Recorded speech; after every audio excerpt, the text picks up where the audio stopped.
Ya halo teman-teman, jumpa lagi di channel YouTube gue Andika Ramadan.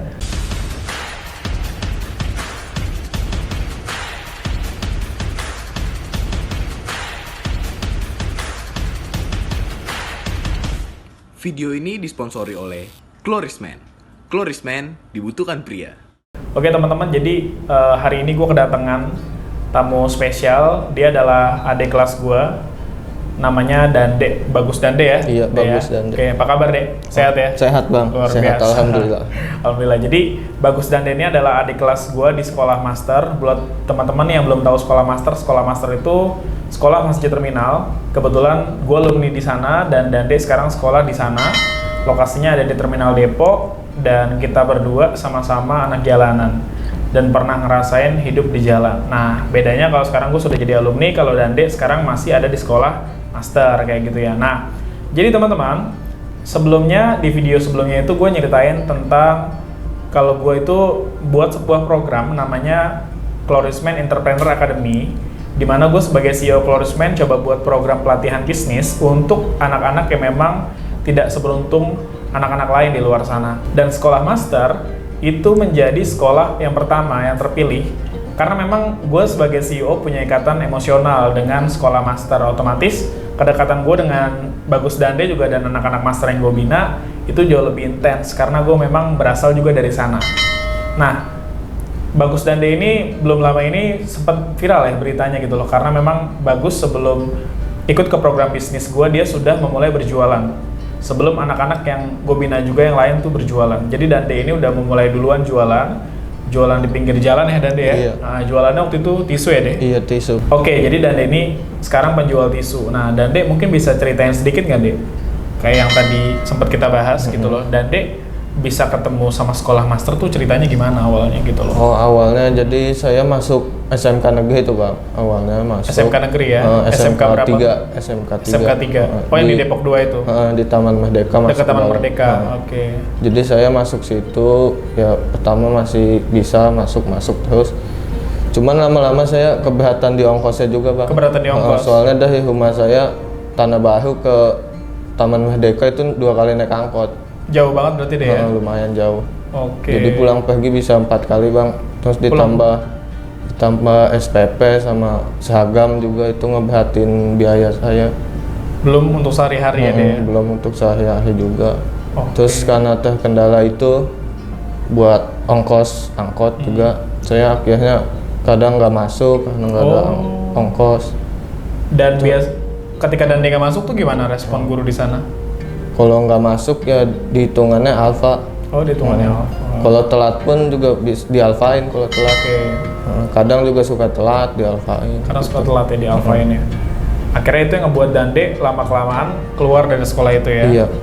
Oke, nah jadi berarti Dande dulu sekolah di SMK negeri dan akhirnya Dande keluar karena keberatan ya? Iya. Karena harus keluarin ongkos yang besar, uang seragam, SPP dan lain-lain. Nah, berarti Dande sekarang tinggal sama siapa nih? Sama ibu sama abang saya satu. Bapak masih ada? Bapak udah nggak ada Kak. Udah nggak ada? Udah nggak ada. Oke, jadi berarti selama ini ibu ya deh ya yang ngebiayain Dande ya? Iya. Oke, nah jadi berarti ini salah satu bukti nih teman-teman ya, kalau anak-anak di sekolah master itu sebenarnya dia masuk sekolah master bukan karena dia tidak pintar gitu. Dulu juga di angkatan saya tuh Dek, itu banyak juga deh beberapa anak yang memang udah sekolah di sekolah negeri, tapi bukan di Depok, kayak di Bogor, di Jakarta, tapi harus keluar karena yang nggak punya biaya gitu loh.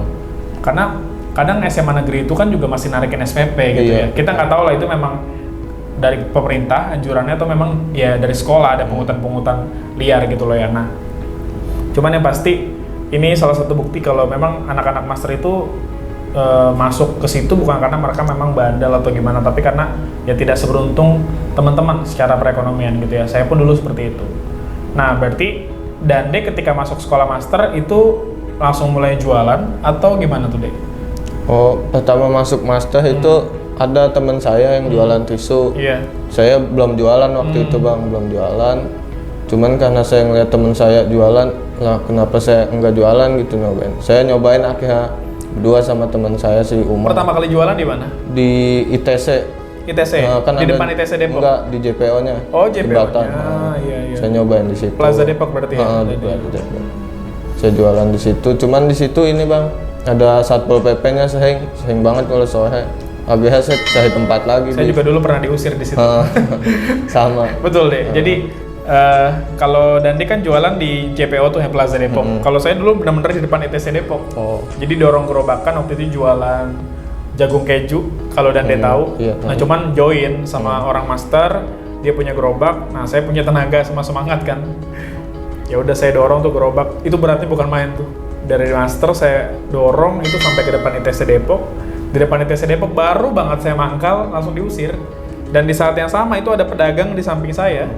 Tapi nggak diusir deh. Tahu nggak sebabnya apa? Dia bayar, saya enggak. Jadi sebenarnya ya dari zaman SMA saya udah ngeliat peraturan itu sebenarnya bisa dibayar dengan uang. Dan itu seharusnya kan yang tidak boleh kita contoh, ya nggak sih? Betul. Gitu loh. Dan dari situ saya bisa belajar yang namanya orang susah itu bakalan terus tidak dihargai deh. Karena kita dianggap tidak punya apa-apa di mata orang lain. Betul. Gitu loh. Nah akhirnya Dandi jualan tisu tuh, ya. Boleh tahu nggak deh? Kalau jualan tisu tuh dalam ketika pertama kali Dandi jualan itu berapa deh yang laku? Berapa tisu tuh?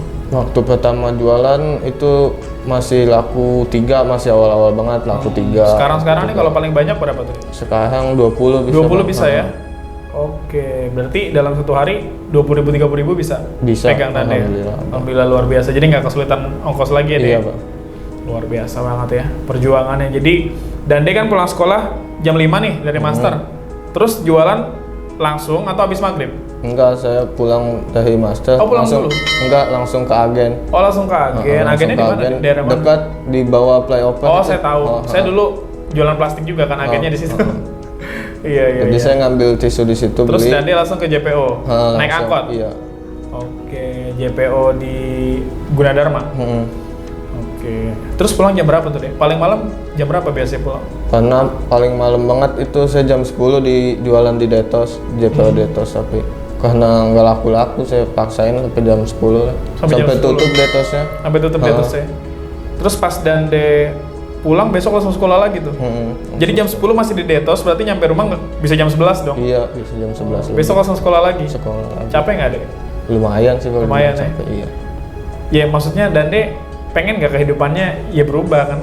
Nggak pengen kayak banget. gitu terus kan? Iya. Karena capek emang deh. Nah makanya di sini kan Dande di program Florisman Entrepreneur Academy ini Bang Dika coba bimbing. Karena beda deh, berdagang sama berbisnis tuh beda. Bener nggak? Betul. Nah kan jadi gini teman-teman, kemarin Dande sama kawan-kawan itu saya kasih challenge ya. Mereka saya kasih challenge untuk memasarkan produk-produk Florisman. Ya. Dan challenge untuk teman-teman ini menarik banget. Jadi buat teman-teman master yang dalam waktu seminggu berhasil jualan 4 piece produk, itu kita kasih reward coklat. Dan yang berhasil jual 10 produk, itu kita kasih reward nonton bioskop. Nah, tapi teman-teman, sebenarnya yang kita lihat bukan hasilnya. Yang kita bakal lihat adalah prosesnya, bagaimana Dande sama teman-teman ini benar-benar menjalankan apa yang memang kita minta gitu loh. Dalam satu hari mereka udah nawarin ke beberapa orang, udah komunikasi ke beberapa orang, udah ngenalin produk ke beberapa orang, karena itu yang terpenting gitu loh. Nah Dande sendiri nih, kan sebelumnya jualan tisu. Bang Dika mau tanya nih Dek, itu Dande itu gimana perbedaannya antara jualan tisu sama Florisman? Oh beda. Beda ya? Kalau jualan tisu kita cuma biasa aja, jual biasa. Kalau Jual Florisman harus kita hafalin dulu nih manfaatnya apa gitu, harus punya skill ngomong juga. Produk knowledge-nya gitu ya deh ya. Oke, biasanya kalau jualan tisu, Dande tuh nawarin atau Dande taruh aja? Ditawarin. Ditawarin, gimana misalnya? Kak tisunya nggak gitu. Oh gitu. Kalau lewat orang saya tawarin gitu. Tawarin tisunya. Nah kemarin pas Florisman gimana deh? Semisal saya nih, saya orang di depan Dande Saya gitu. ditawarin di Margo. Iya. Misi bang, saya mau nawarin produk Florisman nih. Kan dia nanya apaan itu? Itu sabun muka bang, buat muka abang biar bisa tambah Glowing gitu. biar bisa tambah cakep. Oke. Gitu. Dan dia ngomong gitu biar bisa tambah cakep ya. Nggak dibilang lu emang muka gue jelek nggak kayak gitu. Enggak, Bang. Oke. Jadi tambah cakep ya. Bukan. Kalau yang parah itu adalah kalau misal Dande bilang biar muka abang jadi cakep gitu, berarti jelek kan sebelumnya kayak gitu. Untungnya Dande nggak ngomong gitu, bilangnya tambah cakep berarti sebelumnya juga cakep, tapi ditambahin biar tambah cakep. Nah, biasanya respon orang tuh gimana deh? Kalau yang nolak tuh? Oh, yang nolak begitu. Responnya, oh enggak gitu? Oh, maaf deh gitu. Emang nolak semua sih yang beli lewat WA saya, temen saya gitu. Oh gitu, dan dia coba tawarin gitu ya, oke. Nggak apa-apa, Iya. ya kan? Namanya kan juga proses kan. Masih Jadi, awal-awal. Betul banget. Oke Dande, berarti Dande udah nemuin kesulitan ya dalam berjualan kesulitan. Florisman ya? Nah dalam seminggu ini Dande udah berhasil jual berapa produk? Udah berhasil jual 2. 2 ya, dari target 4 dan 10 ya? Dande masih optimis nggak ke depannya bisa jual 10 piece? Masih optimis. Masih optimis ya? Nah, Bang Dika mau tanya nih, apa yang bikin Dande optimis? Karena saya pengen ngejar mimpi-mimpi saya, Bang. Ngejar mimpi-mimpi ya? Dimulai dari laku 10 dulu? Apa yang jadi mimpi Dande emang? Mimpi pengen bahagiain ibu saya, Bang. Bahagian ibu? Iya. Apa yang pengen Dande kasih ke ibu? Yang pertama pasti pengen naikin haji, Bang. Naikin haji ya? Oke. Apalagi selain itu, Bit? Beliin rumah, beliin mobil, beliin kebun juga sekalian. Beliin kebun ya?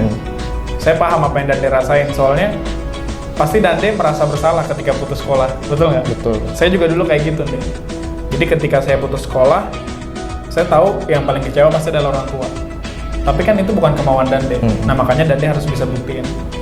Kalau Dande jadi sukses, bisa kejar impian Dande, bukan cuma ibu, ya kan? Tapi teman-teman Dande, guru-guru Dande yang dulu di SMK 3 tuh bakal ngeliat semuanya. Justru ketika Dande keluar dari SMK 3, ternyata Dande memang jalan suksesnya ada di sekolah master. Gitu loh, Dek. Iya, jadi kadang kita nggak pernah tahu nih, Dek. Ya kan? Allah itu merencanakan hidup kita seperti apa. Kita boleh berencana, tapi semuanya Allah yang menentukan. Dande berusaha untuk masuk SMK 3, ya kan? Dengan ikut ujian nasional biar nilainya bagus dan akhirnya diterima. Dande berusaha keras buat tetap sekolah walaupun jauh. Tapi ternyata ujung-ujungnya rezeki Dande bukan di sekolah itu. Dan akhirnya Dande masuk sekolah master yang dipandang sama banyak orang, sekolah master ini sekolah yang memang remeh. Sekolah anak-anak yang memang nggak punya masa depan. Tapi ternyata Dande berhasil ngelewatin sekolah ini dengan bagus juga gitu loh. Dande bisa jualan, jadi kenal jualan kan? Iya, Pak. Sebelumnya nggak kenal, nggak tahu caranya cari duit. Terus apa? Dande bisa ketemu Bang Dika, itu udah jalan Allah, Dek.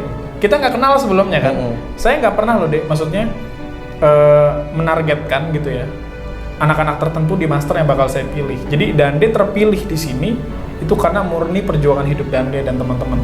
Tidak ada saya karena kenal, oh saya kenal si A, si B, si C tuh. Kita nggak kenal semuanya kan gitu loh. Nah, perjuangan hidup Dande karena Dande nggak pernah nyerah, itu yang bikin Dande akhirnya sampai di tahap ini. Tadi kalau bahasa motivator kan, Dande udah ngerasain yang namanya hidup susah dari kecil, bener nggak? Betul. Sampai sekarang umur Dande berapa? 18. 18 tahun. Dan Dande belum berubah secara kehidupannya. Otomatis Dande harus bekerja keras biar 2-3 tahun ke depan kehidupan udah berubah. Iya. Yakin bisa nggak? Yakin. Yakin ya? Yakin. Iya, Bang Dika aja bisa, apalagi Dande. Pokoknya gitu, Bang Dika bilang pesan ke Dande, jangan pernah nyerah. Jangan pernah nyerah sampai nanti di masa depan, percaya omongan Bang Dika, Dande bakal berterima kasih sama diri Dande sendiri. Karena hari ini Dande nggak menyerah. Sehingga Dande di masa depan mendapatkan kehidupan yang layak. Mendapatkan masa depan yang lebih baik. Kayak gitu deh. Dari saya sih kayak gitu. Nah, yang penting semangat kayak gitu deh ya, ikut program ini sampai selesai. Dan saya serius ngebimbing Dande dan teman-teman untuk bisa jadi pengusaha sukses. Dimulai dari sini. Nanti setelah 2 bulan kita bakal lihat lagi. Saya berharapnya sih program ini terus berlanjut kayak gitu kan. Apa nanti Dande jadi seller resmi, distributor atau founder segala macam lah, itu bisa kita atur lagi kayak gitu. Oke teman-teman, jadi tadi kita udah dengar cerita dari Bagus Dande, adik kelas gue yang luar biasa banget. Jadi ngeliat lu nih, Dek, gue yakin nih lu pasti bakal sukses. Amin. Udah pasti. Amin. Ya, karena nggak ada tuh orang yang berjuang tapi nggak sukses gitu loh. Tapi kalau orang yang tidak berjuang dan tidak sukses itu banyak, ya kan? Dan sangat jarang orang yang hari ini bekerja keras di masa depannya nggak ngerasain kehidupan yang lebih baik. Dan dia bisa lihat dari kisah hidup Bang Dika. Nah, Dande sebelumnya makasih banyak udah mau datang ke Klorisman. Terima kasih. Semoga Dande tetap konsisten ya Dek, Iya, Bang. ngikutin program ini sampai programnya selesai dan nanti bisa jadi pengusaha di masa depan. Amin. Dimulai dari sini, dan harapannya buat teman-teman Dande yang lain juga dari anak-anak sekolah master, semoga program ini bermanfaat buat kalian, dan saya yakin program ini insya Allah bisa jadi pintu pembuka rezeki dan pintu kesuksesan kalian buat meraih pencapaian-pencapaian hidup yang luar biasa. Nah, oke teman-teman semuanya, sampai berjumpa lagi di video vlog gua berikutnya. Salam pembisnis muda.